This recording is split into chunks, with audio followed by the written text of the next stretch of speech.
In today's video, I'm going to teach you how to filter data in WPS Mobile. If you are working with tables that contain many rows of information, filtering is one of the easiest ways to focus only on the data you actually need. This feature is especially useful when you want to view specific records without changing or deleting any information in your file.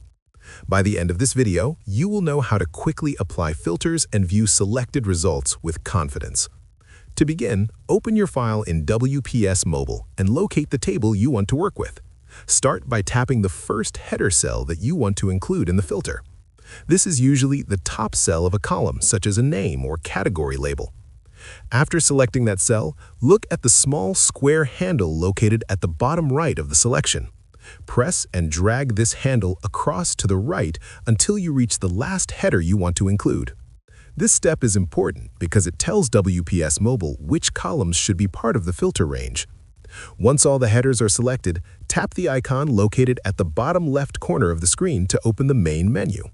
From the available options, tap Data, then choose Filter. After doing this, you will notice small drop-down arrows appear beside each header in your table. These arrows indicate that filtering is now active and ready to use. For example, if you want to filter the data by a specific student name, tap the drop-down arrow next to the Name column.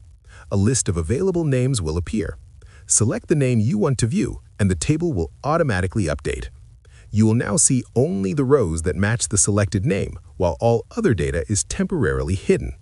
This makes it easy to focus on one record at a time, including related details such as student number, grade, and remarks. Filtering does not remove any information from your table. It simply controls what is visible on the screen. You can change or clear the filter at any time by tapping the drop-down arrow again and adjusting your selection.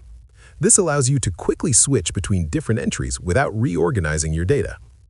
If you found this video helpful, let me know in the comments. Give it a like, subscribe to the channel, and don't forget to hit the notification bell.